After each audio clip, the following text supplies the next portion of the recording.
inkubiri yaje ivuga ngo ese twaterekereye ikinyarwanda tukabandwa kinyarwanda, mbega kubandwa no guterekera bikinjira mu muco w'ubukristo. Haburaga gato hanyuma gufata n'ayo magambo ngo tuyinjize mu Kristo, usanga yatera urujijo kuko bayakoreshaga kubera ubwoba. Uyashize mu Kristo rero kandi akoreshwa kubera ubwoba, waba uhuje ibidahurika. Niko Aloyizi Bigirumwami niyo terima akoresha. Habaho abantu bazima n'abantu bazimu. Mu bazimu rero harimo abari abantu bagapfa, ariko hazamo n'abahoze ari abamarayika. Abamarayika beza, ubwo tugiye mu Kinyarwanda noneho cyanyacyo twavuga ko ari abazimu beza, kimwe n'abantu twongeye kubaha ikaze ku rubuga rwacu mumaje kumenyera muri benshi. Tubahaye ikaze tubasuhuza, amahoro y'Imana abe muri mwe, kandi buri muntu wese ahari mu ntara zose z'igihugu, Majyepfo, Burasirazuba, Burengerazuba, Mujyi wa Kigali ndetse n'abahaba hanze y'igihugu, mwese dukomeje kubasuhuza tubabwira ngo mukomeze kugurwa neza. Bagize ubushobozi bakaba babonye ibyo barya, batabibonye, mwese Imana irakomeza kudutiza ubuzima, izadushakira n'ibyo turya.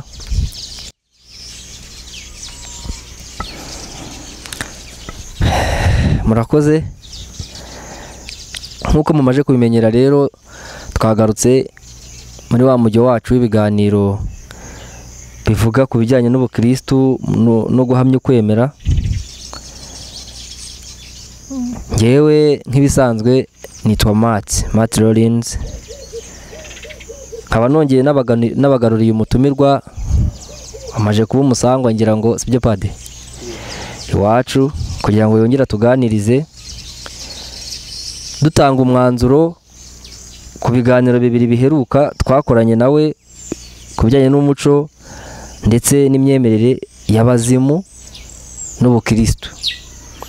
Uyu munsi rero reka atubwire icyo yaba yateguriye, anadusuhuze. Padi, mwakire.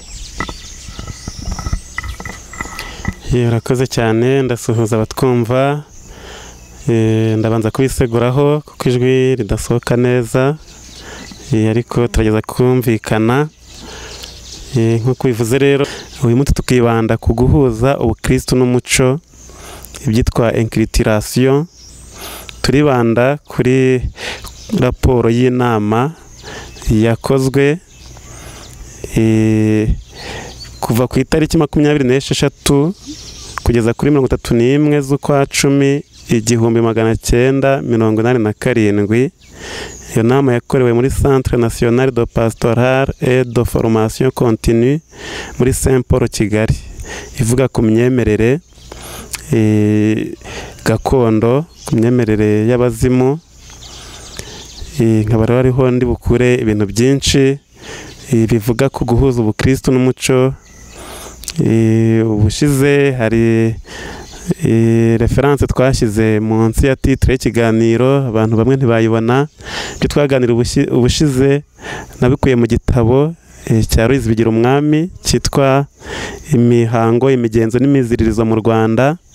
Uyu munsi rero ibyo tugiye kuganiraho nabikuye muri iki gitabo cyitwa Rapport du séminaire tenu du 26 au 31 octobre 1987 au Centre National de Pastoral et de Formation Continue, Saint Paul, Kigali. Nagerageje kubishyira mu ncamake mu Kinyarwanda. Mbere yo kwinjira rero mu nsanganyamatsiko, reka dutangize isengesho. Nkaba ndetse ngira ngo isengesho ry'uyu munsi turiture Imana dusubira mu isengesho ryavuzwe n'umwami Mutara Rudahigwa atura u Rwanda Kristo umwami. Natwe dusabira igihugu cyacu kugira ngo kigire umugisha, kigire amahoro bikomoka ku Mana yakiremye. Ku izina ry'Imana Data na Mwana na Roho Mutagatifu, amina.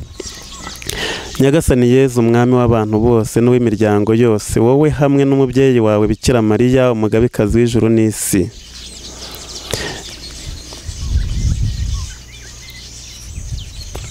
turapfukamye mwebwe bagenga b'inteko b'u Rwanda, dupfukamye imbere yanyu kuko mugomba no kutubera umuzi ushingiweho n'ubutegetsi bwarwo n'ingoma yarwo. Nyagasani Kristo umwami, ni wowe warwiremeye uruha abategetsi bo kurugenga mu izina ryawe, ugumya kurugwiza uruyobora ku ngoma nyinshi tutarakumenya.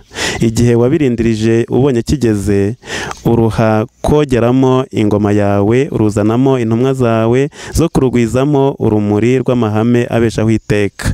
Urwoherezamo kandi n'abo kururera ngo barwigishe ubutegetsi, barutoza amajyambere y'ibyiza bikiza byose hano munsi. Natwe Abanyarwanda twese twemeje ku mugaragaro ko tukuyobotse, ukaba uri umwami wacu. Twakiranye icyubahiro amahame abeshaho y'ubwami bwawe. Mwimanyi nguhaye igihugu cyanjye cyose, abo tuva indimwe nanjye ubwanjye.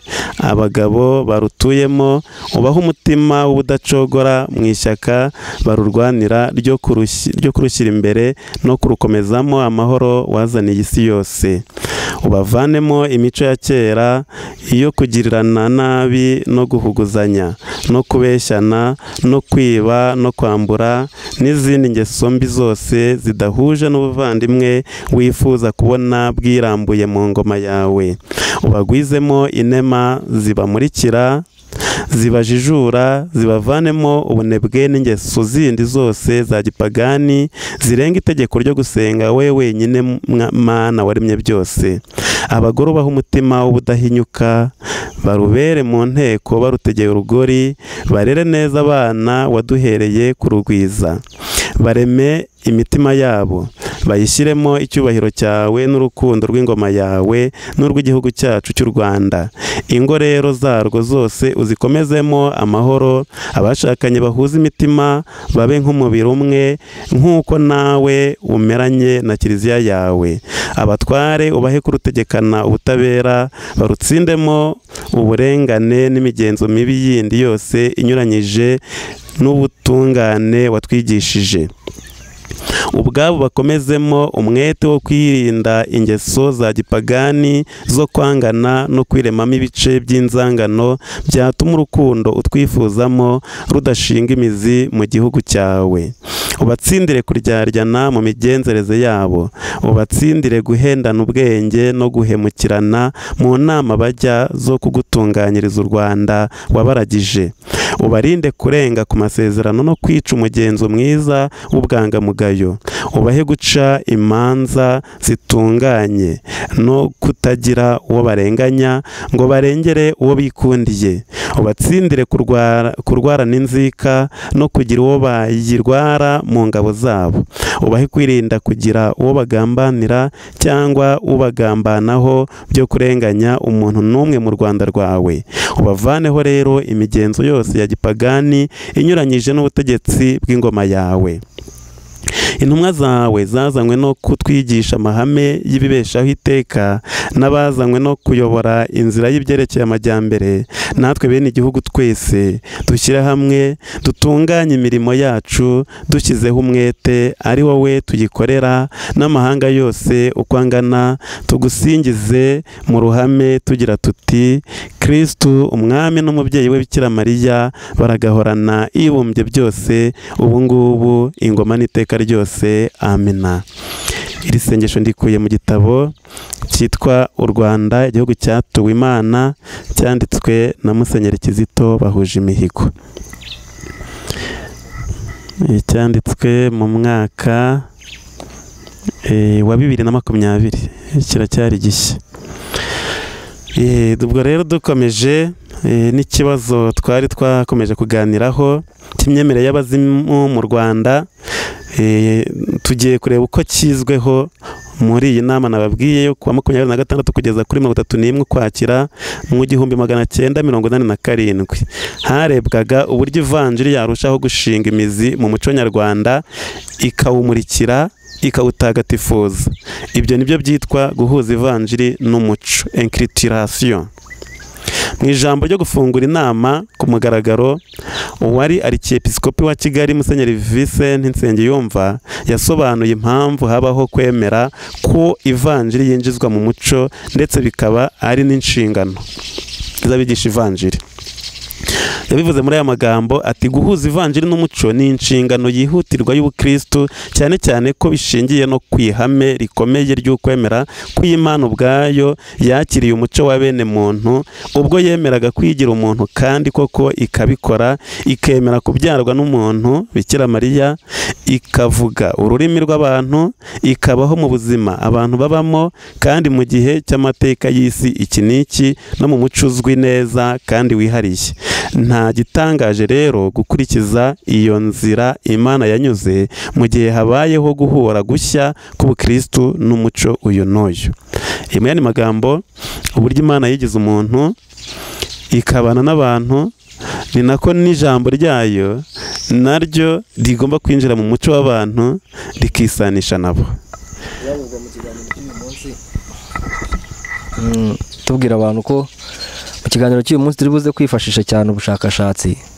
Turaza gusoma ibitabo, tujyemo hasi mu nyandiko za kera, turebe icyo kera ubundi bo babivugagaho kuko nabo si ubwa mbere babyibajije ahari. Uyu munsi rero Padiri aradufasha, arifashisha inyandiko nyinshi adusobanurire, atubwire icyo bitumariye, atubwire n'ahantu abantu bakakwiye kuba bahagaze kuri ibyo ngibyo mu byo kwemera abazimu, kwemera ubukristo. Atubwire, aduhe umucyo w'ahantu abantu bagakwiye guhagarara mu by'ukuri kugira ngo twirinde kuyoba. Tubibutsa gukora subscribe, mukore like, share, comment.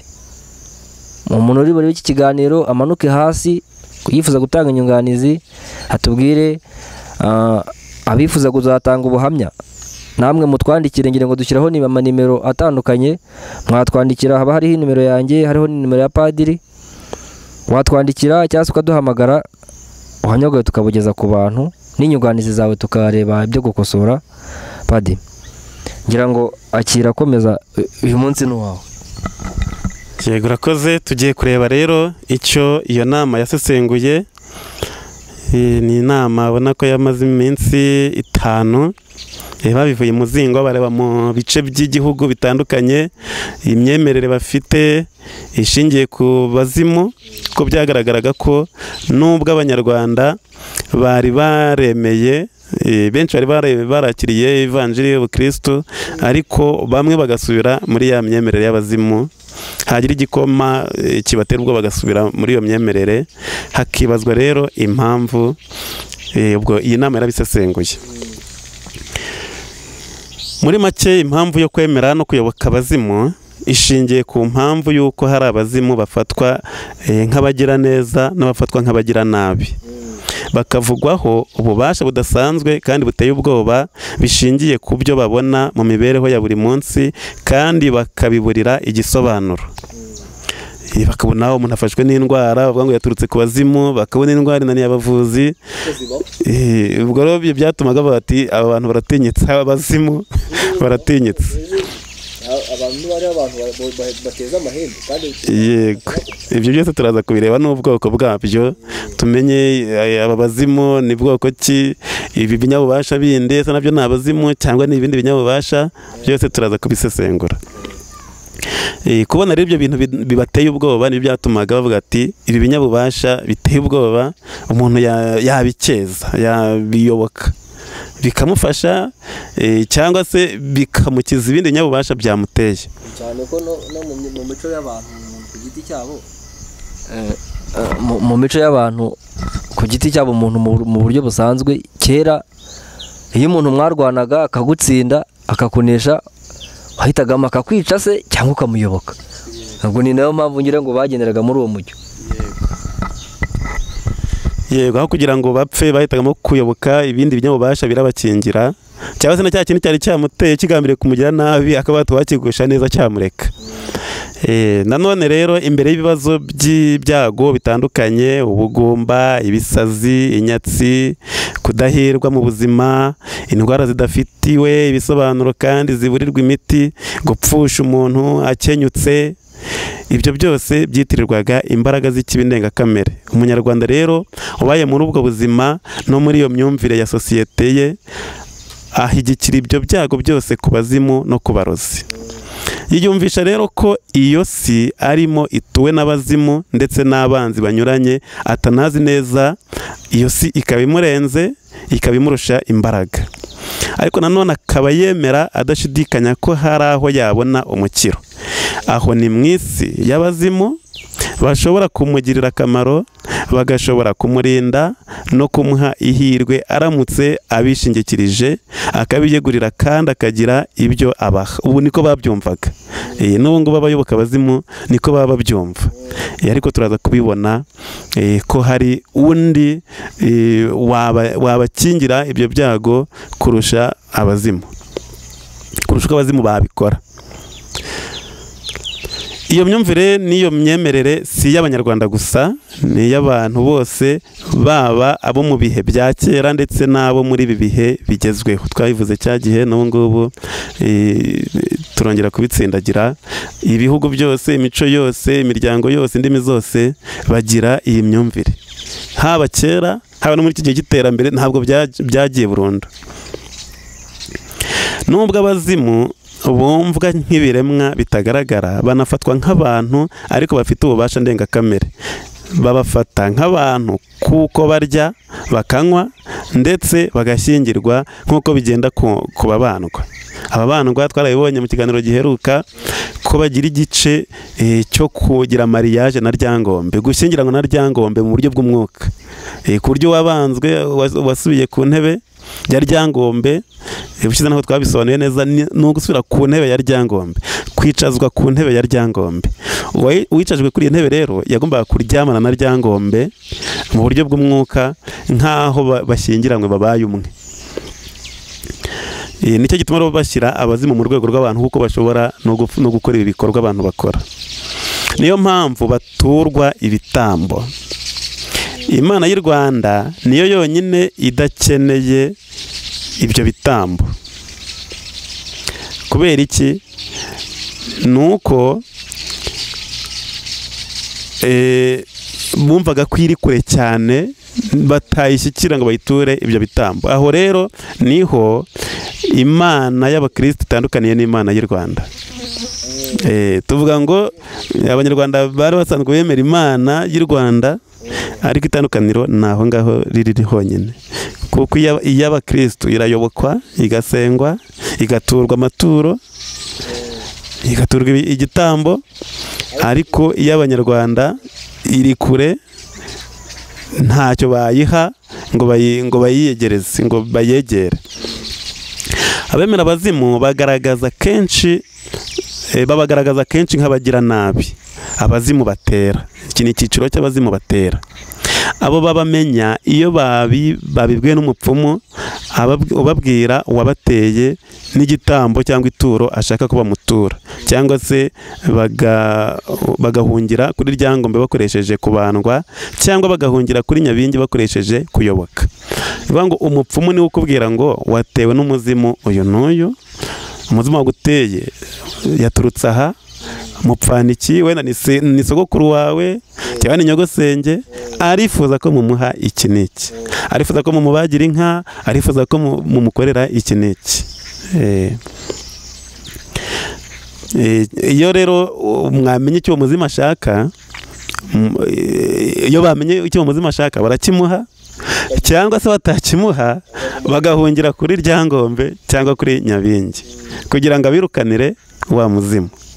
Nese pati ubwo bazimu ubwo aho ngaho hagati ryangomba abazimu baramutinya, cyangwa niwe uhagarariye abazimu? Nakomeza unatubwiye ko hari isi y'abantu batabona nyine. Ese ku giti cyawe wowe urayemera? Ese niba uyemera ibamo bande? ase imyemerere ya gikirisitu nayo ibarizwa muri iyo si itagaragara utubwiye. Yego urakoze, kamere kuri cyo wari uhereyeho. Ryangombe na Nyabingi turaza no kubona n'abandi. Hari abitwa abazimu basanzwe bo mu miryango, hakaba abandi bazimu b'ibihangange bo bafite ububasha budasanzwe ndetse bwagereranywa n'ubujya kwegera ubw'Imana. Abo nibo babandwaga rero. Naho abazimu basanzwe barabaterekeraga mu rugo. Naho Ryangombe na Nyabingi n'abandi turaza kubona bo barabandwaga bikarenga umuryango, bikaba byafata agace kose cyangwa se n'igihugu cyose. Hanyuma icyo waruvuze uti sitagaragara, iyo sitagaragara ibaho. Twemera twemera Imana Data ushobora byose waremye ijuru n'isi, ibiboneka n'ibitaboneka. Ibitaboneka niyo si itagaragara, ahubwo icyo turaza kureba ni ngo ibiyirimo bikwiye kuyobokwa n'ibihe. Kuko ibiyirimo byose turaza no kubona mu ijambo ry'Imana, ibinyabubasha, inganji, ibyo byose by'ibinyabubasha turaza kubibona. N'ibyo binyabubasha byose abantu batinya bavuga ati bifite imitsindo, biri mu gice cy'abamarayika no mu gice cy'abantu bapfuye, abazimu.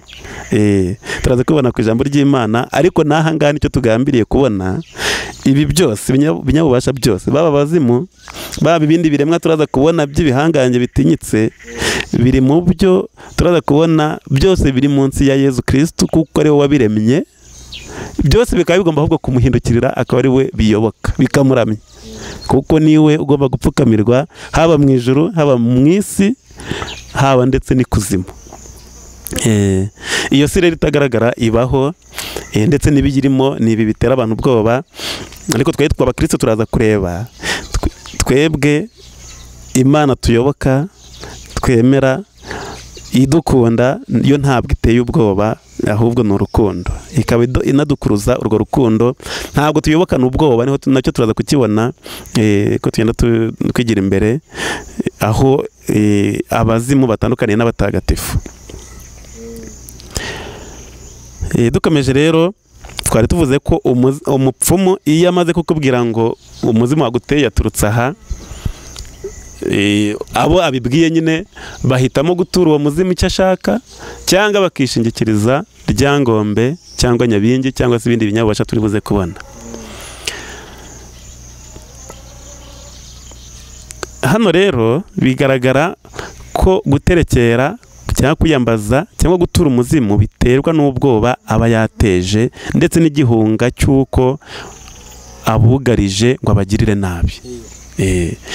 Kuyoboka umuzimu, ibyo tugiye kumutura, ibyo tugiye kumubwira tumukeza, ni ukugira ngo turebe ko twamugusha neza, kuko duteye ubwoba. Ibi nibyo bituma guterekera bigoye kubyinjiza mu bukristo. Hari inkubiri yaje ivuga ngo ese twaterekereye Kinyarwanda tukabandwa Kinyarwanda, mbega kubandwa no guterekera bikinjira mu muco w'ubukristo. Haburaga gato ubukristo bajya babikora nk'ibya Kinyarwanda, babyita nayo mazina. Babyita nayo mazina ko tugiye kubandwa Kristo. Ariko babisuzumye neza basanga igikururira abanyarwanda kubandwa no guterekera cyiganjemo ubwoba, kandi ku bakristo ikibakururira kwegera Kristo ari urukundo. Ikindi ni uko kubandwa Ryangombe, Nyabingi n'ibindi nyabubasha turaza kubona, iyo babyinjiza mu bukristo, Ryangombe, Nyabingi n'ibindi binyabubasha turaza kubona, byaba bifashe umwanya w'ibanze wa Kristo. Kuko Kristo niwe uri ku gasongero kaba agomba kubahwa no kuyobokwa. Uzanyemo Ryangombe na Nyabingi baba bafashe umwanya wa Kristo, bityo bakaba ari nko gusenga ibigirwamana. Ni Kristo ugomba kuyobokwa wenyine. Hanyuma gufata n'ayo magambo ngo tuyinjize mu Kristo, usanga yatera urujijo kuko bayakoreshaga kubera ubwoba, uyashyize mu Kristo rero kandi akoreshwa kubera ubwoba, waba uhuje ibidahurika, ibitagakwiye guhura. ngira ngo ubwo ngubwo biri mu byatumye ubukristo budashinga imizi vuba vuba, kubera ko iyo babyita kimwe ndumva abantu bari guhita babizamo n'ubundi nk'abaje mu byo bakoraga bisanzwe, ahubwo mukabafatiraho. Urakoze cyane. Iyo biza kuba byari bugire ingaruka zabyo. Icya mbere byari butere urujijo, kuko ntabwo bari bubashe kubitandukanya ibyo bahozemo n'inkuru nziza ya Yezu Kristo, kandi nk'uko twagiye tubibona, turakomeza no kubibona, ntabwo ikirimwe imbere ari kimwe, igikorwa ikiyobotswe ntabwo ari kimwe. Iyo tuza gusanga Nyabingi cyangwa Ryangombe cyangwa Bakazambya turi buze kubona, iyo tuza gusanga ari amazina twakise Kristo, ugasanga ni bamwe, icyo gihe byari bushoboka. Ariko noneho ni abantu batandukanye, Kristo niwe waremye abo bose, urumva ntabwo bari ku rwego rumwe. Rero nayo mazina rero ntabwo wayahuza kandi bitari ku rwego rumwe. Byaba biteye urujijo mu bantu mu bemera.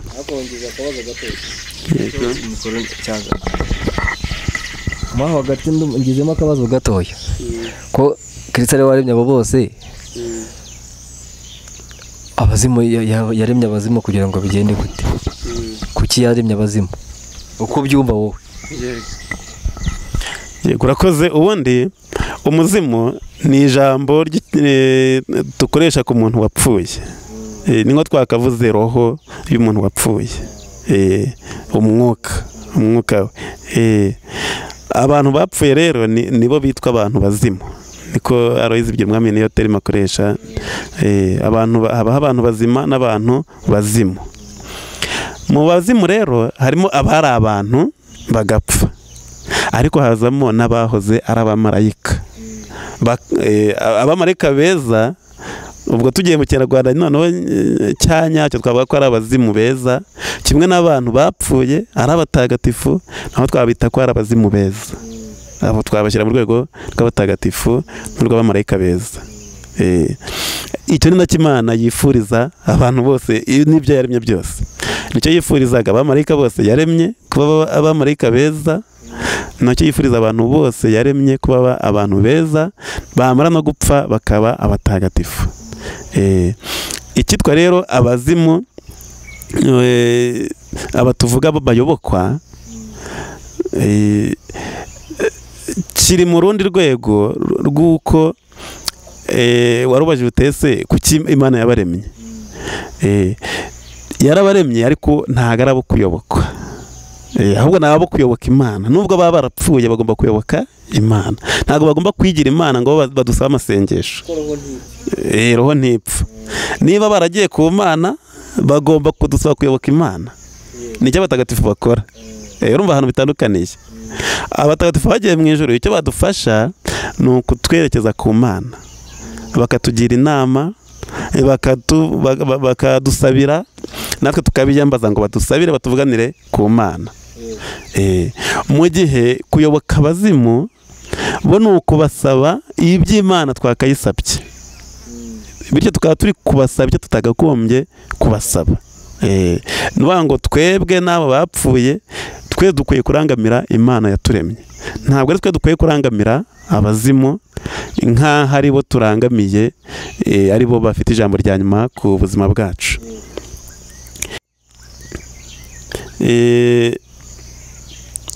Tubonye aho kwiyambaza abatagatifu bitandukanye no kwiyambaza abazimu.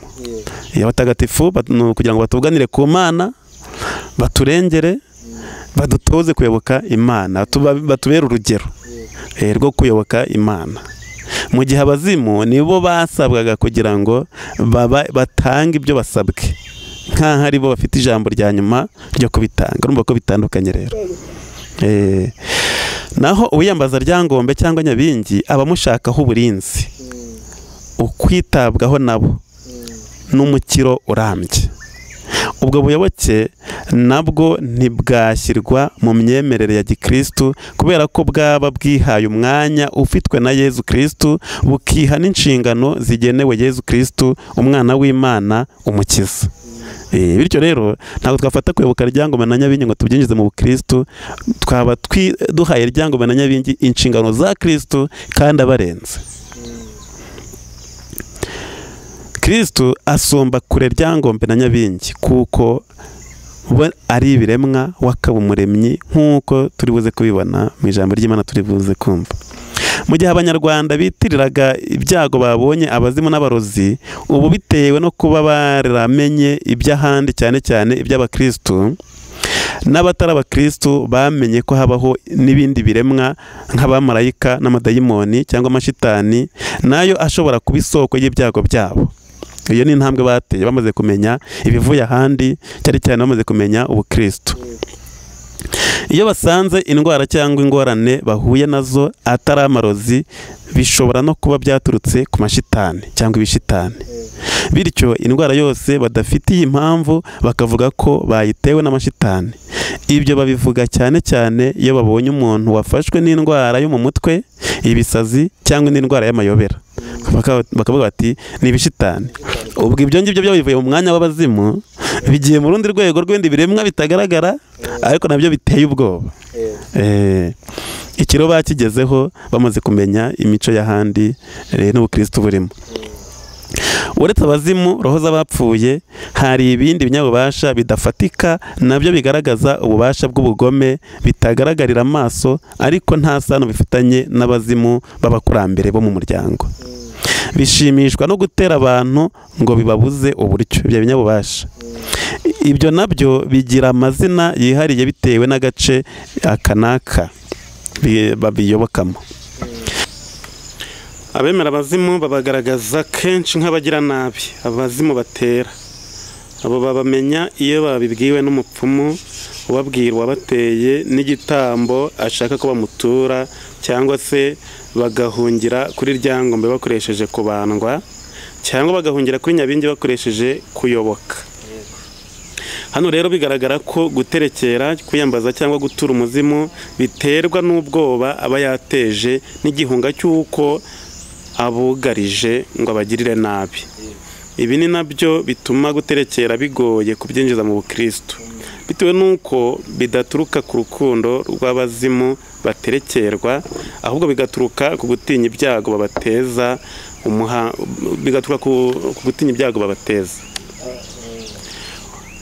Umuhango ukorwa kubera ubwoba, atari ukubera urukundo, ntushobora kugirwa uwa gikristu, ntushobora kwitwa uwa gikristu.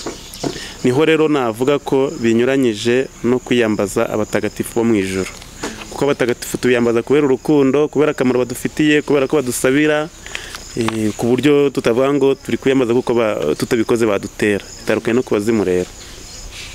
Naho uwiyambaza ryangombe cyangwa nyabingi abamushakaho uburinzi, kwitabwaho nabo n'umukiro urambye. Ubwo buyoboke nabwo ntibwashyirwa mu myemerere ya gikristu, kubera ko bwaba bwihaye umwanya ufitwe na Yezu Kristu, bukiha n'inshingano zigenewe Yezu Kristu, umwana w'Imana, umukiza. Yezu Kristu asumba kure ryangombe na nyabingi kuko bo ari ibiremwa, wakaba umuremyi, nk'uko turi buze kuza kubibona mu gihe kiri imbere. Mu gihe abanyarwanda bitiriraga ibyago babonye abazimu n'abarozi, ubu bitewe no kuba baramenye n'iby'ahandi, cyane cyane iby'abakristu n'abatari abakristu, bamenye ko habaho n'ibindi biremwa nk'abamarayika n'amadayimoni cyangwa amashitani, nayo ashobora kuba isoko y'ibyago byabo.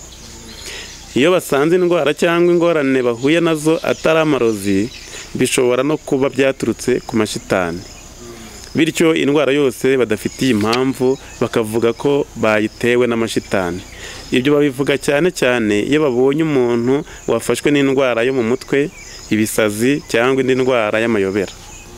Uretse abazimu, roho z'abapfuye, hari ibindi binyabubasha bidafatika nabyo bigaragaza ububasha bw'ubugome, bitagaragarira amaso ariko nta sano bifitanye n'abazimu b'abakurambere. Ibinyabubasha bitari abazimu bitari mu bazimu bo mu muryango, ntibibe n'abandi bazimu ariko bikaba ari ibinyabubasha. Tugiye kubibona.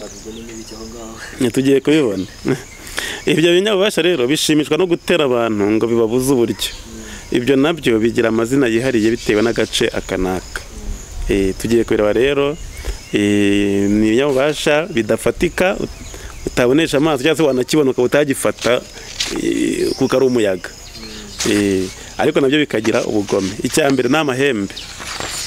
Amahembe urumva ntabwo ari umuzimu ariko ni ikinyabubasha. Amahembe rero mu Rwanda, mu duce twinshi tw'u Rwanda barayavuga, barayazi, cyane cyane mu burasirazuba no mu gihugu hagati.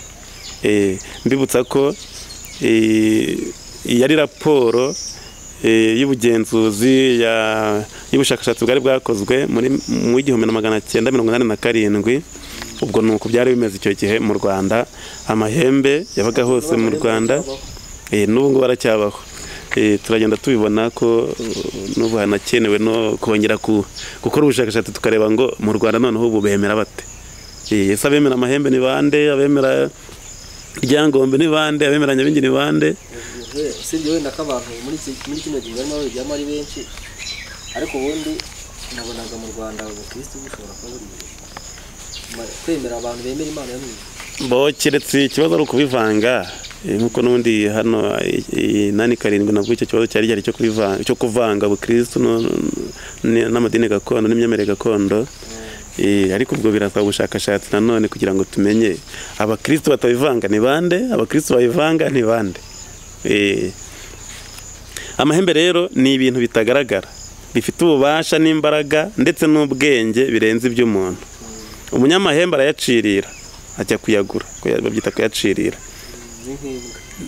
Hari ibyo tuvuga kugura n'ibyo tuvuga gucirira. Amahembe nabo barayacirira nk'uko tuvuga n'imbwa bayicirira.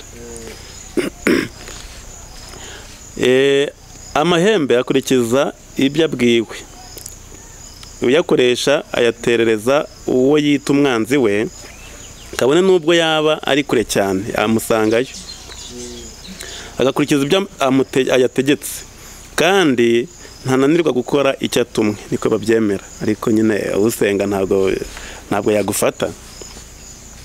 Iyo atumwe ku muntu agasanga arengana, agarukira uwayohereje akaba ari wagirira nabi. Habaho amahembe y'ibiragi navuga.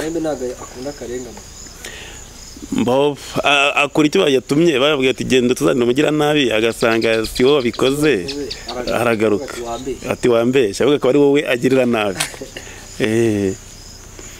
Hanyuma habaho amahembe y'ibiragi navuga.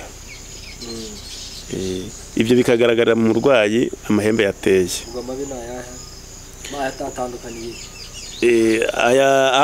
Avuga nyine twaje gukora ibi, twaturutse aha n'aha, turakuziza ibi n'ibi. Akavuga uwayohereje, akavuga icyo yaje gukora, icyo bayatumye. Atavuga rero ubona umuntu gusa bimujunditse, ababara cyangwa se akora yangiza ariko ntumenye impamvu. Ayo rero niyo agoye kuyirukana kuko ntamena amabanga yayo. Ibyo bintu ko bibamo kusenga, amahembe yafashe umuntu aba yamwinjiyemo, aba ari aho hanze, abo yafashe bakubwira ko bimeze. Uyu bundi ntabwo wayatandukanya n'umuntu, kuko uba wumva umuntu asakuza ariko ari amahembe asakuza. Birabati muradutwitse, muratwokeje. Ntabwo nyir'uko uwayarwaye cyangwa bayatereje ntabwo ari ubutaka. Iyo mugirukana ntabwo ari utaka, hataka amahembe. Baravuga ati muratwokeje turigendeye. Ariko bivugwa na n'umurwayi. Umurwayi niwe uvuga, ariko abamukoreramo n'ibyo yakwangiza, akamenagura wenda nk'ibirahure by'inzu cyangwa by'imodoka, ni amahembe yaba ari kubikora ariko akabikoresha uwo muntu ku buryo yagaruye ubwenge, bakamwereka ibyo yakoze, bati ntabwo ari byo babikoze, timurambeshyera. Bakamubwira ibyo yavuze byose, ati murambeshyera. Ntabwo aba ari we, twavuga ko we yagiye mu yindi si, ari amahembe ari kumukoreramo. Kimwe n'ibindi byose by'ibinyabubasha turaza kubona uwo bikoreramo wumva ijwi rivuga atari nyir'ubwite, uvuga ibikorwa ukumva atari nyir'ubwite wabikora. amahembe akoresha ikintu kivugira mu kintu ariko atari yego. Hanyuma habaho n'amahembe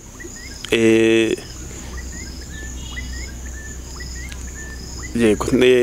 Hanyuma amahembe atavuga y'ibiragi niyo agoye kuyirukana kuko atamenya ibanga ryayo ngo mubone uko muyirukanamo yahira, ariko n'ubu n'ahandi murayirukana. Niyo yaba ari ibiragi, n'ibyo biragi birirukana. Ibitega cyane cyane hagati mu gihugu no mu majyepfo y'uburengerazuba, mu duce tumwe twa Butare na Gikongoro babyita ibiyaga. Ni kimwe rero n'amahembe. Ibitega ni kimwe n'amahembe, bikora kimwe. Mu bitega habamo ibigore n'ibigabo, ibyana n'ibisaza. Ibitega ngo byaba bituruka i Burundi, ababirogesha n'ababivurisha bose bajya kubyitoreza i Burundi, ari uko yavuza ari uko yarogesha, byose bajyaga kubyigira i Burundi.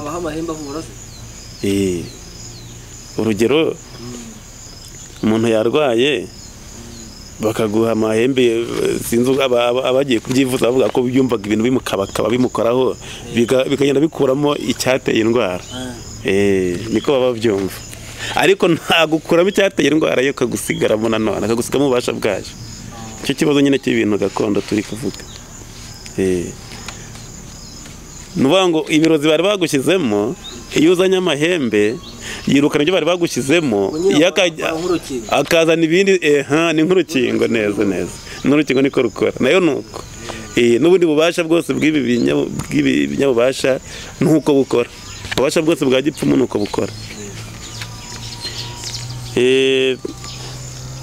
Twavuga ko ku bindi bisobanuro, abashaka gukomeza kureba ibindi bisobanuro basoma inkuru ya Dr. Venant Ntabomvura yitwa Ibitega problème parapsychologique au Rwanda, mu Runana nomero ya 33 mu mwaka w'1970, ku rupapuro rwa 33 kugeza ku rwa 54.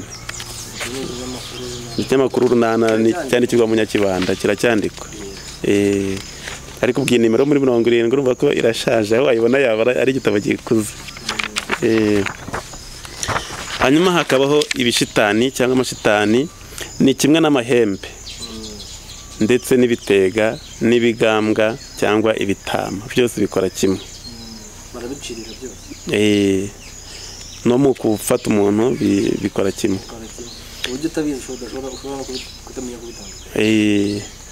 Ibihume byo bikunda kwibanda muri Cyangugu, icyo gihe niho byari byiganje. Ni abazimu batagira umuryango ubaterekera, ntunemere ko ari abawe. Ibihume cyangwa ntibiyemere ko umuryango ari uwabyo. Abo bantu ntibemere ko ibyo abo bazima ari abawe. Dushobora kuba dufite abazimu tudaterekera ko tubemera. Abo ngabo ntibabaterekera, ntibanabemere ko ari ababo.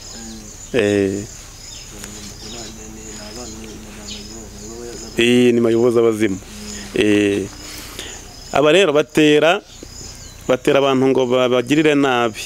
Bikunda kuba mu biti, mu migezi no mu buvumo. Bikunda guhurira n'abantu mu bibaya no mu nzira zifunganye, mu masaha ya kare, mu museso cyangwa nijoro. Nta mupfumu ubasha kubivumbura no kubyirukana. Uwo bifashe bimuteza igicuri, ibisazi cyangwa indi ndwara kwa muganga batabasha kuvura.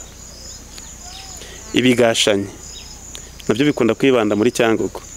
Bikora nk'ibihume, uretse ko byo byigaragariza mu mbwa z'inkazi cyangwa mu nzoka zidasanzwe, mu muntu wafashwe n'amahane adasanzwe. Ibinyamuhengeri nabyo icyo gihe byagaragaraga cyane muri Cyangugu. Ni abazimu b'abagwagasi batashyinguwe. Abo baza kwibera mu kiyaga cya Kivu, abaturiye ikiyaga cya Kivu bavugaga ko bababona bagenda hejuru y'amazi bagatwara abarobyi bahuye bakabamarana iminsi bakazagaruka barabaye ibiragi kugira ngo batazamena ibanga ry'uburyo ibinyamuhengeri bibaho. Abo bazimu nibo bateza impanuka zo mu mazi n'imihengeri.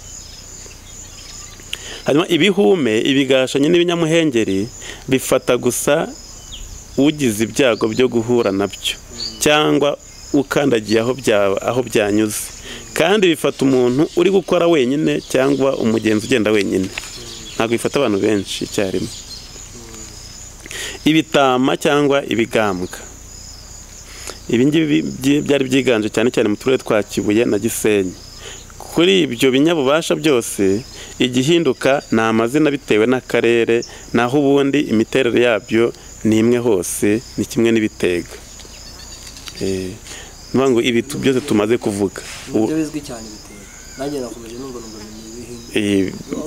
ibitega n'amahembe, nk'inaha ibitega barabizi n'amahembe, ariko ubwo handi urabona ko bimwe babyita ibihume, ibigashanyi, ibinyamuhengeri, ibishitani, ariko byose bikora kimwe. Hirya y'iyo myuka rero itandukanye n'abazimu kandi ifatwa nk'igirira nabi abantu, hari iyindi yo mu rwego rumwe n'iyo ariko yo igafatwa nk'itera amahirwe. Icya mbere ni amagini. Hagati mu gihugu cyane cyane Gitarama, Kigali n'agace gato ka Butare, muri iki gihe niho byari byiganje amagini. Ubuyoboke bwayo ni bushya mu Rwanda, yaba yaraturutse Uganda na Tanzania bigizwemo uruhare n'abayisilamu, kuko muri Isilamu ko tubisanga muri Korani ya 55 15 ubwo ntabwo nibuka uko babisoma, ariko ubwo ni 55 akitso 15. Yego, amagini rero uko Korani bivuga ni ibinyabubasha bifite ubwenge bwinshi, bifite umubiri udafatika, bikozwe mu muriro utagira umwotsi. Amagini yo nanjye narayabonye. Wayabonye he? Wayabonye ute? Amagini narayabonye kera nkiri umwana mu rugo bageze kuyaduteza. Araza ariko ubwo amagini uwo yateje ni wajya kureba. Ugiye turyamye abana b'abahungu batatu turyamye. Yewe grand frère na petit frère. Rero nikundiraga kuryama mo hagati. Vuga nti ngewe amagini ndayabona ndasakuza. Ngenda nyahunga njya mu nyina, ariko n'ubundi uyabona ni isura y'umuntu. Wavuga n'iki ko ari yose? Uyo babona abayaka barabivugaga barayavugaga. Noneho byari bisanzwe bivugwa n'iwanyu. Baraza muri quartier baraza bavuga ko haba umuntu amagini. Ntabwo namuvuga izina. Kubera birumvikana. Yego. Ariko bari bavuga ko agenda yaka, agira amagini. Kuko ati hari ahantu iyo ugeze izi saha izi n'izi iwe amagini araka. N'abantu bahuye nayo benshi. Noneho icyo gihe araza mu rugo rwose yasabye ko basenga, nkajya ndarana Bibiliya kugira ngo amagini atazongera kugaruka. Aranje aragenda. Mfata umuco n'abana sindarara ahantu hataka. Ndavuga nti rwose iyo mwijima ndabisezereye sinakongera kurara ahantu hataka. Na n'ubu se ubwo nta kibazo. Ubu warabohotse. Bibiliya yawe niyo yabitsinze. Okay, urumva ko ubwo ari ubuhamya nabwo. Rero ngo ntabwo biboneshwa amaso keretse gusa uwo bishatse kwiyereka. Ushobora kubona abandi muri kumwe batayibona. Korani rero yigisha ko amagini abaho, akaba ari mu byiciro bibiri: amagini yemera n'amagini atemera, ariko yose ashobora kugirira nabi umuntu cyangwa akamukorera ibyiza. Aho amagini aba bavuga ko habaho amagini yo mu mazi, akagaragara igice kimwe ari umuntu, ikindi ari ifi, cyane cyane ku maguru, mu isura y'umugore ukiri muto, cyangwa abakobwa beza bareshya abagabo, ariyo mpamvu banabita abakobwa bo mu mazi. Yego, ariko turaza kubona isa nanone Madamu Samaki irajya gusa na Madamu Mayi tugiye kubona mu kanya. abayayoboka bemera ko afite ububasha bwo kubarinda no kubaha ubukire bw'amafaranga menshi, ariko babanje kugirana nayo igihango cyo kuzajya bayatura amaturo yo kuyayoboka, kandi bakanashyingiranwa nayo, bakaryamana nayo, cyitwa mariage mystique cyangwa iyerogami. Ni ukuryamana n'ibyo binyabubasha, twabibonye no kuri Ryangombe mu kubandwa. Abayayobotse bashakira abandi bayoboke mu bagira ibikorwa bibyara inyungu, kugira ngo babe benshi. Urumva iyo wayobotse ikintu ugishakira n'abandi bakiriya, abakiriya babarambagiza mu bacuruzi cyangwa muri ba rwiyemezamirimo, bityo amagini akaba afatwa nk'ububasha abacuruzi biragiza, bafataho abarinzi. Madamu Mayi nawe aba mu mazi, akayobokwa cyane cyane n'uduce duturiye ikiyaga cya Kivu.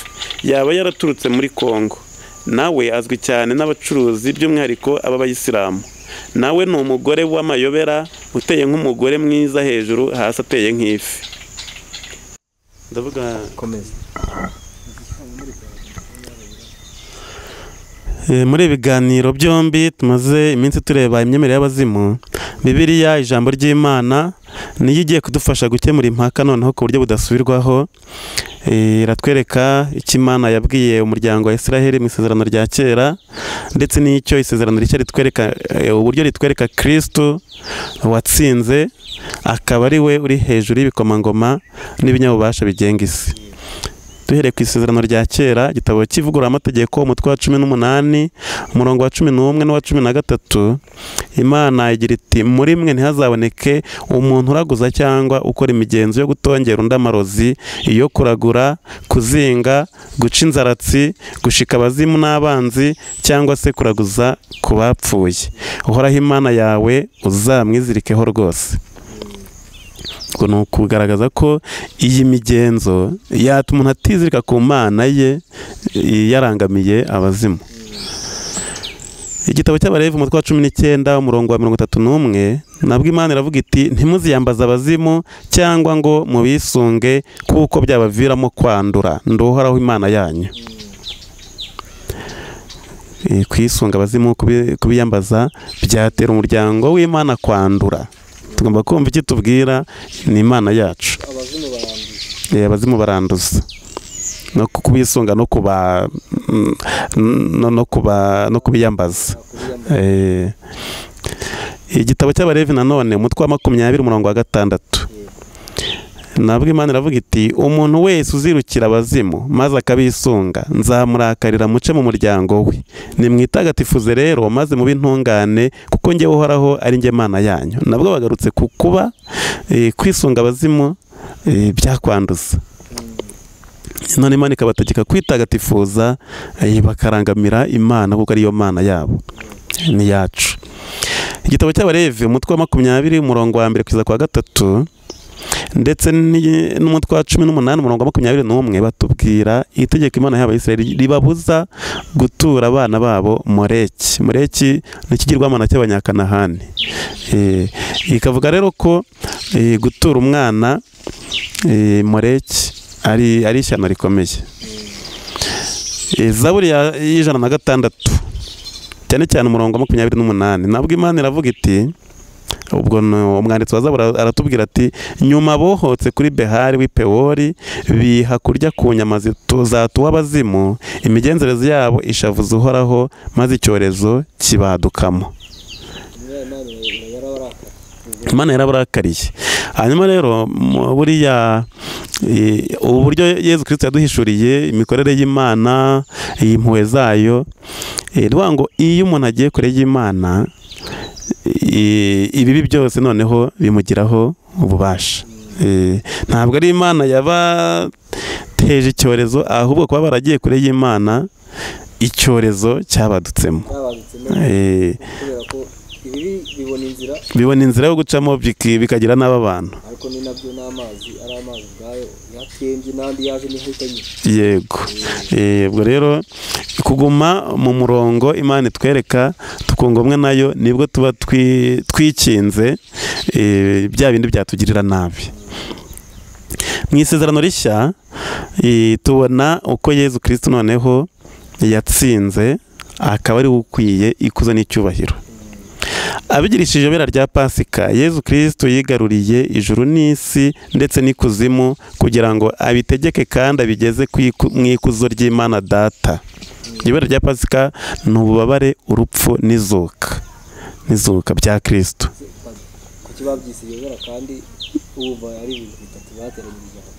Ibyo bintu bitatu nyine bigize iyobera rimwe, ibera rya Pasika. Pasika ni ubwo bubabare bugeza ku rupfu hanyuma n'izuka. Ibyo byose rero birimo umutsindo wa Yezu. Nubwo tubona cyane tukavuga cyane mu izuka, ariko burya hose byaciyemo neza gitwari wari umutsindo. Kwagira ubabare neza, akajya ku musaraba akawupfiraho, aho naho ni umutsindo. Kugeza no kwizuka rye, aho noneho umutsindo wigaragaje ku buryo noneho busesuye, kuko nanone yatazuka ntabwo twari bumenye neza, cyangwa se byari kuba ari ikibazo. Nk'uko Paul Mutagatifu abivuga, akavuga ati niba Yezu Kristo atarazutse, kwemera kwacu kwaba ari amanjwe. Ubwo rero umutsindo we ukubiye muri ibyo bitatu byibumbiye hamwe: ububabare, urupfu n'izuka.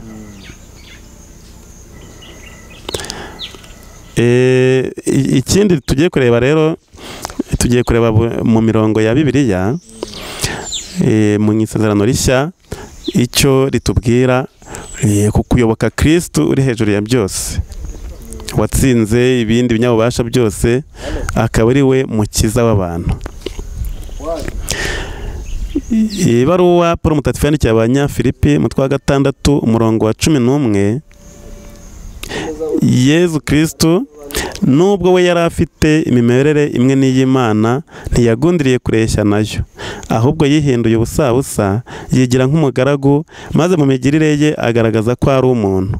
Yicisha bugufi kurushaho, yemera kumvira ageza aho gupfa, apfiriye ndetse ku musaraba.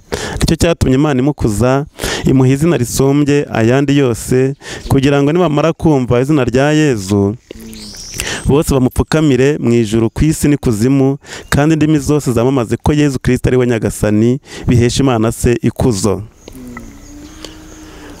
Aha rero urumva ko Yezu Kristo ikuzo rye arikesha kuba yarimeye guca bugufi, akemera kumvira kugeza no ku rupfu rw'umusaraba. Ibaruwa Paul Mutagatifu yandikiye Abanyakolosi umutwe wa 1 umurongo wa 16 kugeza ku wa 17, naho Paul Mutagatifu agira ati: kuko byose byaremewe muri we, ari ibiri mu ijuru, ari n'ibiri ku isi, ibigaragara n'ibitagaragara, ibinyabubasha n'inganji, ibikomangoma n'ibihangange. Byose byaremwe nawe, kandi niwe byaremewe, yariho mbere ya byose, kandi byose bibeshwaho nawe. Byanyabubasha twabonye Abanyarwanda babandwaga, ndetse n'ibyo mu bindi bihugu byose bihurije hamwe. Hagati nigeze kukubaza ngo uze kudusobanurira inganji ubwo bwoko bw'ibyo binyabubasha. Yego, inganje urumva harimo kuganza. Ibyo byose abantu bavuga bati ibingibi biraganje, bifite imbaraga, bifite ububasha kuri twe, ubihurije hamwe byose. Hanyuma Paul Mutagatifu igisobanuro cye birantagatifu tubwira ko ab'icyo gihe, abakristo b'icyo gihe bari bashyiraga abamarayika mu byiciro, bakaba batarimo abanyabubasha, harimo inganji. Abo bose rero no mu bamarayika, hanyuma no muri ibyo binyabubasha bindi, bakavuga ko Yezu Kristo ari hejuru yabyo, kuko niwe wabiremye, kandi niwe biri mu biganza bye, byose niwe byeguriwe ngo abitegeke. Ibaruwa Paul Mutagatifu yandikiye Abanyefezi umutwe wa 1 umurongo wa 9 kugeza ku wa 10. Uriya mutwe wa 1 tubwira umugambi w'Imana wo gukiza abantu. Reka tugende tuwusoma mu byiciro, duhereye ku murongo wa 9 kugeza ku wa 10. Batubwira bati: Imana Data yaduhishuriye ibanga ryo gushaka kwayo, wa mugambi wuje urugwiro yari yifitemo kuva kera ngo izawuzuze ibihe bigeze, umugambi wo gukoranyiriza ibintu byose ku mutwaro umwe rukumbi Kristo, ari ibiri mu ijuru ari n'ibiri ku isi. Uri umugambi w'Imana wa kera na kare wo gukoranyiriza ibintu byose ku mutwaro umwe, byaba ibiri mu ijuru, ubu urumva ni ibinyabubasha byo mu ijuru n'abamarayika barimo, byaba ibiri mu kirere, byaba ibiri ku isi. Ibyo byose umutware wabyo ni Kristo. 13 ubwo ni ibaruwa ya Paulo Mutagatifu yandikiye Abanyefezi, umutwe wa mbere umurongo wa 13 kugeza ku wa 14. Paulo Mutagatifu noneho natwe atugarukaho akavuga ati, namwe rero aho mumariye kumvira ijambo ry'ukuri ariyo nkuru nziza yo gukizwa kwanyu mukaryemera, niwe mukesha kuba mwarashyizweho ikimenyetso cya Roho Mutagatifu wasezeranywe, ari nawe musogongera umugabane twagenewe ubanziriza icungurwa ry'umuryango Imana yironkeye ngo ihore isingirizwa ikuzo ryayo. Ngo natwe abemeye none inkuru nziza y'umukiro, ubwo natwe twagiye mu murongo mu muryango w'abana b'Imana tubikesha Yezu Kristo. Umurongo wa 17 kugeza ku wa 19 ho asabira abemeye inkuru nziza y'umukiro kugira ngo bayimenye noneho kurushaho. Ubu natwe nibyo twasabira Abanyarwanda ndetse n'abandi bemeye inkuru nziza y'umukiro. Ahagira ati, Imana y'umwami wacu Yezu Kristo, yo mubyeyi wuje ikuzo, nibaho umutima w'ubwenge n'ubujijuke muyimenye rwose.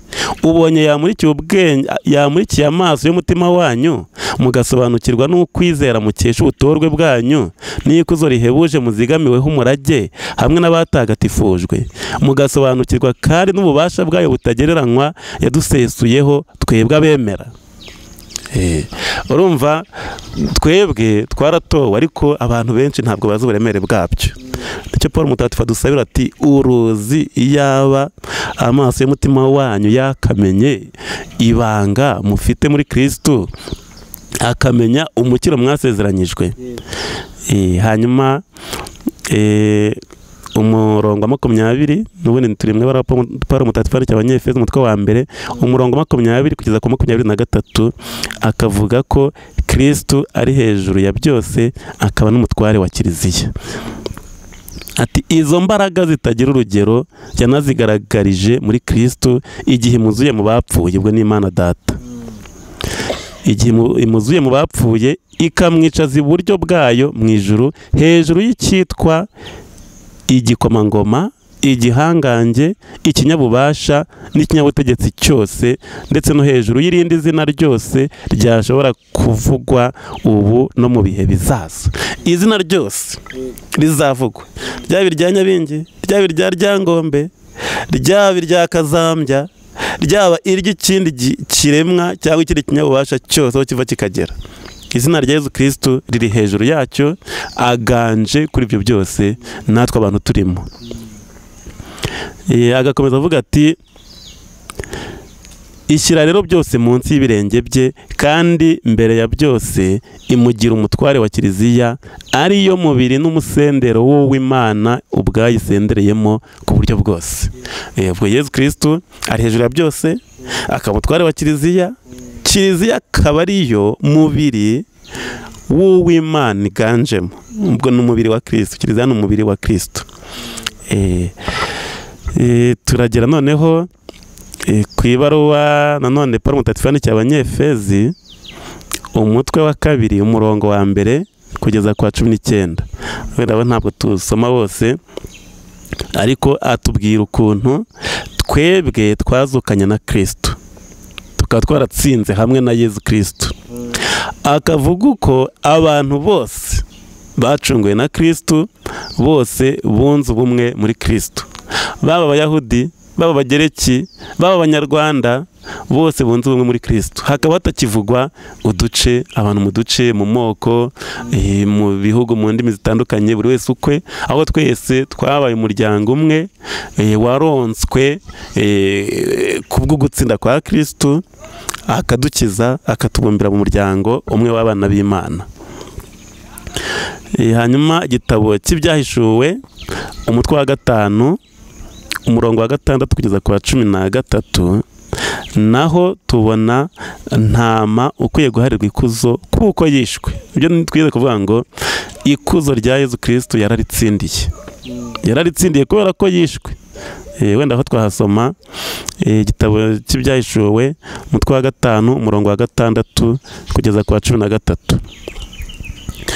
Nuko mbona ntama umeze nk'uwishwe ahagaze hagati y'intebe y'ubwami akikijwe na bya binyabuzima 4 n'abakambwe. Yari afite amahembe 7 n'amaso 7 arizo za roho z'Imana zoherejwe ku isi hose. Aherako araza kugira ngo yakire igitabo cyari mu kiganza cy'iburyo cy'uwicaye ku ntebe y'ubwami. Ngo amare kwakira igitabo bya binyabuzima 4 n'abakambwe 24 bapfukama imbere ya ntama. Buri wese yari afite inanga n'ibyotezo bya zahabu byuzuyemo imibavu, ariyo masengesho y'abatagatifu. Baririmba rero indirimbo nshya bavuga bati ukwiriye guhabwa igitabo no guhambura ikashe zigifunze kuko wishwe, maze kubw'amaraso yawe ugacungurira Imana abantu bo mu miryango yose, mu ndimi zose, mu bihugu byose no mu mahanga yose, maze ukabagira ingoma n'abaherezagitambo b'Imana yacu, maze bakazima ingoma ku isi. Aho arahagije. Twari twavuze ko tugeza ku wa 13 ariko reka tugarukiraho. No mu cyo basingiriza ntama niwe Yezu Kristo. Bakaba kakwiriye ubutegetsi, icyubahiro, ikuzo, nuko yishwe akaronkera Imana Data imbaga itabarika abikesha urupfu n'izuka bye. Ibyo rero ntabwo ryangombe yabikoze, nta nubwo yanabikora, kuko ntabwo ari umwana w'ikinege w'Imana. Nyabingi ntiyabikora, ntabyo yakoze. Kazambya ntabyo yakoze, ntiyanabishobora. Ibyo binyabubasha byose Abanyarwanda batinya, n'andi mahanga afite ibyabo batinya, byose bigomba kwitoreka ku murongo tugakurikira Yezu akaba tuyoboka, kuko niwe watsinze, niwe tugomba kuyoboka, niwe waturonkeye umukiro abigirishije umusaraba we, urupfu n'izuka. Hanyuma utarasoza yego aho ngaho badusomeye ijambo urwandiko Pawulo yandikiye Abanyefezi, ariko mu biganiro bya Rutanga rw'amaboko haraho numvisha avuga ngo badusomera urwandiko Pawulo yandikiye Abanyefezi, badusomera urwandiko runaka yanditse ko yandikiye Abanyefezi, twe duhurira he turi Abanyarwanda? Nshyira mu cyo kuri icyo kintu. Kurakoze. Ijambo ry'Imana twarayivuze ngira mu kiganiro cya mbere. Ntabwo iyo ribwiwe kanaka mugenzi wanjye riba ryagenewe nanjye kongeraho. Twaribonye mu kiganiro cya mbere, Imana yabanje kwishurira umuryango wa Isiraheli, irawutora kugira ngo uyimenyeshe, hanyuma twese abakurikiyeho izatugereho binyuze kuri abo bakurambere bacu bo muri Isiraheli. N'ibi ngibi rero hari wenda reka nsobanure amabaruwa uko ateye, ibyiciro arimo. Hari amabaruwa ya Pawulo mutagatifu, hari amabaruwa ya Petero, hari aya Yohani, hari aya Yakobo, hari n'iya Yuda. Ayo mabaruwa hari ayo twita amabaruwa rusange areba abantu bose, hakaba n'aya ngaya yabagenewe itsinda runaka ry'abakristo bitewe n'ubutumwa agiye kubaha bagenewe bw'umwihariko muri icyo gihe, agendeye ku bibazo baga bamubajije cyangwa se ku butumwa yifuza kubagezaho. Ibyo rero byabaye ijambo ry'Imana. Icyo gihe yarazi ko ari kwandika gusa, ariko nyuma tuza gusanga ari ijambo ry'Imana. Na Petero agenda abivugamo ati ibyanditswe biduhuza n'Imana, ati ndetse na Pawulo mutagatifu mu mabaruwa ye akunda kubivugaho asubiza ikibazo cy'igaruka rya Kristo. Ukumva Petero intumwa aravuga amabaruwa ya Pawulo, ayarangira abantu ngo bayasome kuko yabagirira akamaro mu kwemera. Icyo rero cyatugira akamaro mu kwemera, Kiliziya yasanze ari ijambo ry'Imana koko.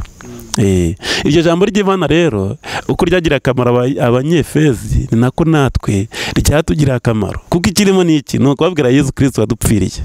ibyo rero nibyo Yesu yabatumye kubwira isi yose, nabyo twe tugiye gukurikizaho, kwigisha amahanga yose akamenya iyo nkuru nziza y'umukiro, bakamenya Kristo umukiza. Tujya guhita tubireba mu isomo twe tugiye gukurikizaho, ariko icyo abwiye Abanyefezi nicyo twese tubwirwa. Ijambo ry'Imana riba rishya kandi rigakiza, ndetse kimwe n'iribwirwa Abanyaroma, kimwe n'iribwirwa Abanyagalati.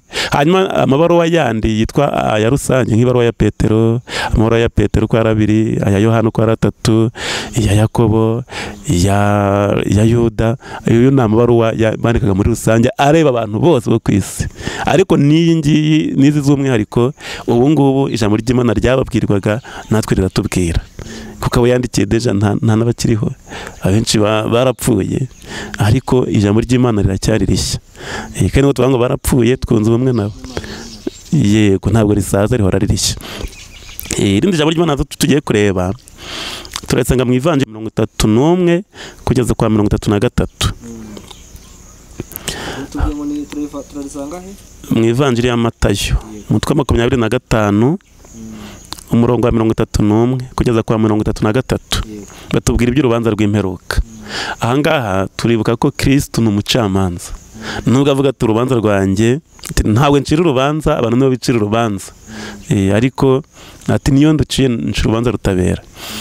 Nubwo rero ijambo ry'Imana riratubwira ngo igihe umwana w'umuntu azaza yuje ikuzo ashagawe n'abamarayika bose, ubwo azicara ku ntebe ye y'ikuzo, ibihugu byose bizakoranyirizwe imbere ye, maze azatandukanye abantu nk'uko umushumba asobanura intama n'ihene.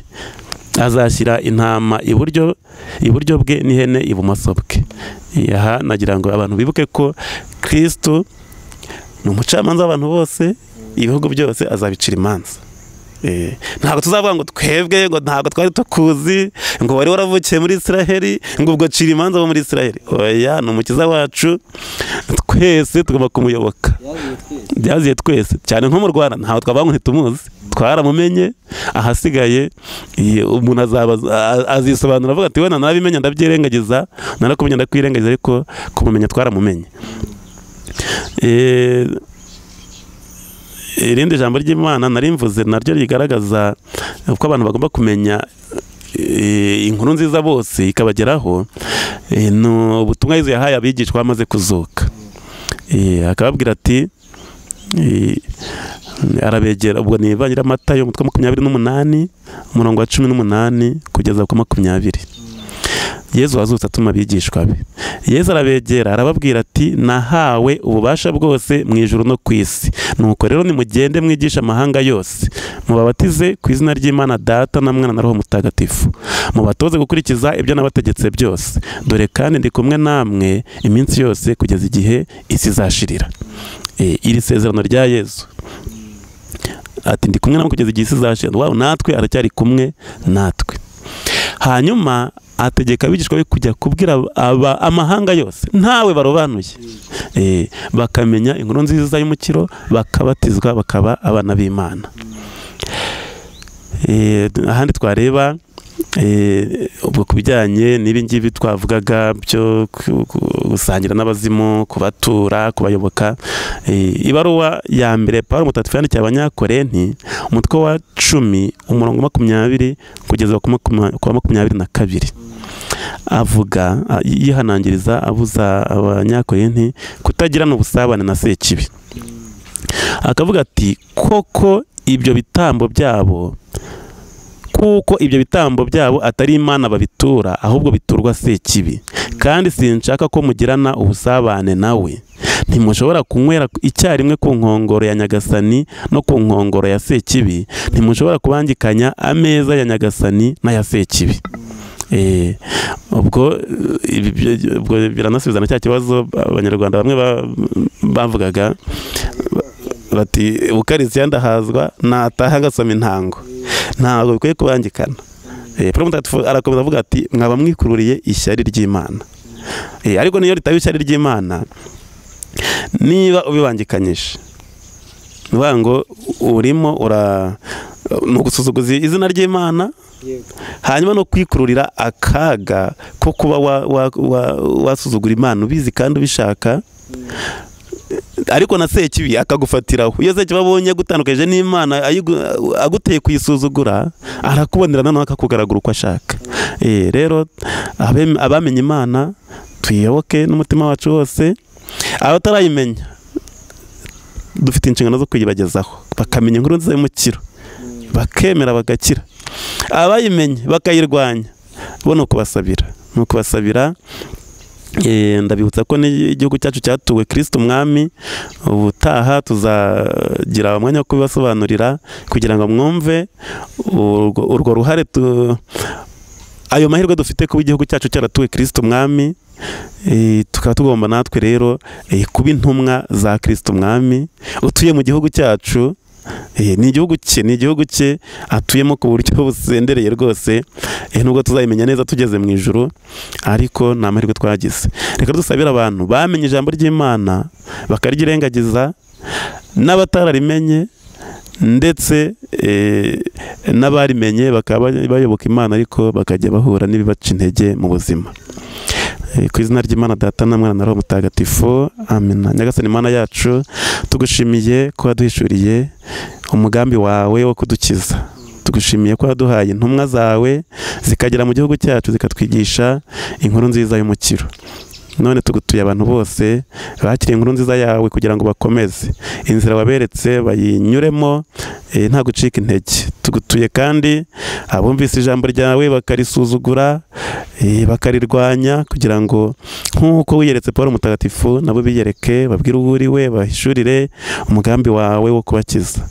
Tukweretse n'abandi bakurwanya nabo kugira ngo biyereke ukuri, babone ko uri umukiza utari umugiranabi, maze nabo binjire mu ngoma yawe y'umukiro, binjire mu mugambi wawe wo gukiza abantu bose. Ibyo tubigusabye ku bwa Kristo Umwami wacu, amen. Nyagasani neza nabane namwe, nshobora byose nabaho umugisha, Imana Data na Mwana na Roho Mutagatifu, amen.